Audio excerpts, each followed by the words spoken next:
Apakah semua orang sudah ditetapkan takdirnya oleh Allah Subhanahu wa taala, dan apakah orang kafir itu sudah takdir Allah? Pertama begini, antum pahami dulu apa itu takdir. Takdir itu pilihan hidup. Pilihan. Yang pilihan kita itu kemudian ditetapkan oleh Allah Subhanahu wa taala. Jadi Anda bisa terbuka ingin mengambil atau tidak, itu pilihan Anda. Karena itu manusia diberikan kemampuan untuk memilih.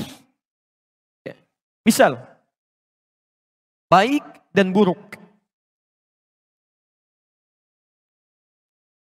Allah ciptakan ini baik, ini buruk.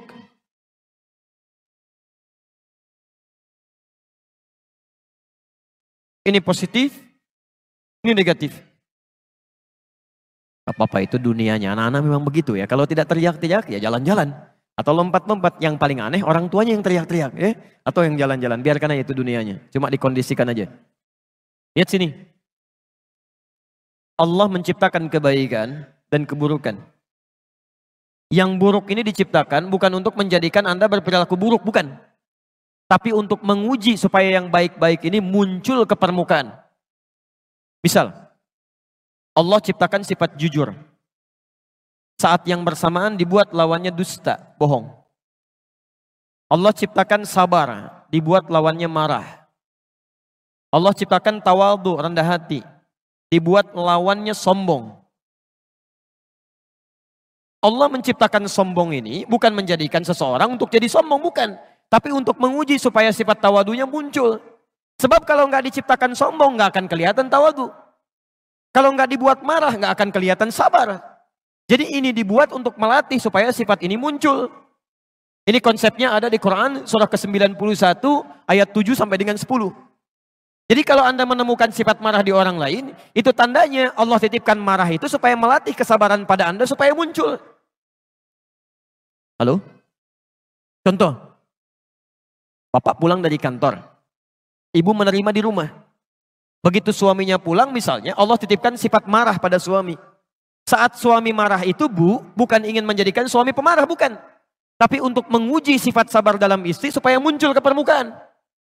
Jadi begitu menemukan sifat yang negatif, seharusnya lawannya ini yang cepat dimunculkan. Maka akan indah kehidupan rumah tangga. Begitu suami datang marah, berarti saya harus sabar. Selesai. Jadi berbahagialah kalau ibu mendapatkan suami pemarah. Artinya Allah ingin meningkatkan kesabaran pada ibu. Misal, antum pulang ke rumah, menemukan istri cemberut. Cemberut. Apa lawan cemberut? Senyum. Langsung cari lawannya. Begitu pulang ke rumah, istri cemberut. Antum senyum. Assalamualaikum. Kayaknya kenal. Siapa ya? Dia Masya Allah. Selesai masalah. Ini istri cemberut, antum marah, gak akan nyambung. Kamu kenapa? Emang kenapa? Oh, gak akan nyambung. Gak akan nyambung. Ini poinnya. Jadi itu keduanya pilihan. Ya. Saya pernah ceritakan di Bali itu Masya Allah. Dia ada satu keluarga soleh yang luar biasa, tinggalnya di Karawang, punya anak 3. Itu sudah punya kebiasaan yang baik. Tapi satu kali, suami pulang dari kantor, lebih awal, ya biasa disambut istrinya, masakan biasanya sudah jadi, ini belum jadi, masih masak di dapur. Maka disambutlah suaminya, dicium tangannya, karena suami lelah, capek dan lapar, maka minta pada istrinya supaya dibuatkan dulu makanan pembuka. Mie lah ya, semacam itu. Istrinya mempersilahkan duduk di ruang makan, tunggu Pak, dimasak dulu katanya. Begitu sedang masak, karena saking sibuknya lupa. Ini nyata. Garam yang 1 sendok tertuangkan ke mie yang tadi mau dihidangkan. Jadi yang mau masuk ke sayur pindah ke mie. Itu dalam suasana yang sedang sibuk, lupa. Diaduk. Masya Allah, dengan bangganya istrinya menyampaikan pada suaminya hidangan mie yang sudah dinanti itu. Disampaikan, silakan Pak. Ya, ditunggu dulu, mudah-mudahan nanti cepat selesai masakannya. Tayyib. Antum pulang dari kantor, capek luar biasa, lelah dan lapar, disuguhi mie dengan garam 1 sendok. Bagaimana respon pertama yang akan Anda katakan?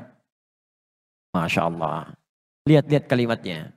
Ini keluarga sudah paham dengan konsep ini. Apa lawan garam, apa rasanya? Asin. Apa lawan asin? Maka keluarlah kata-kata yang manis itu. Ma, ini sayang. Anak 3 manggil sayang, Masya Allah di dapur. Datanglah istrinya. Belum selesai bu. Kalimat keduanya lebih manis lagi. Sini duduk samping papa berdua. Belum selesai. Kalimat ketiganya, ini pamungkasnya. Helwa, Masya Allah. Sini papa suapin, jarang rasanya kita makan berdua. Manis. Gak ada kata-kata kasar. Jarang rasanya kita makan berdua. Sini papa suapin. Istri mana yang tidak senang dengan tawaran suami? Mau disuapin lagi. Apa yang terjadi? Ketika mulai disuapi, ini nyata. Ketika disuapi, istrinya merasa ada yang tidak beres di situ. Dia tidak tertawa, tapi dia menangis, Pak. Dia turun ke lantai, dicium kaki suaminya. Dia minta maaf. Maafkan mama, Pak. Mama tidak sengaja, katanya mama tidak tahu. Apa kata suaminya? Jangan begitu, diangkat. Bapak kan cuma katakan, lama rasanya kita nggak makan berdua.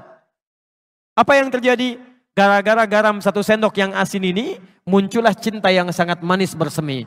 Laparnya hilang, keduanya masak di dapur bersama-sama. Jadi kalau ada seseorang, ini dipilih yang baik tentang iman, kemudian ini kufur, dia diberikan pilihan untuk memilih apakah ingin beriman kepada Allah atau ingin ingkar dari Allah. Tapi saking sayangnya Allah tidak memberikan kepada hambanya peluang untuk menjadi buruk kecuali diberikan jalan untuk mendekat kepada Allah. Maka diturunkanlah apa yang disebut dengan hidayah. Supaya hambanya nggak salah pilih. Hidayah. Supaya nggak salah pilih.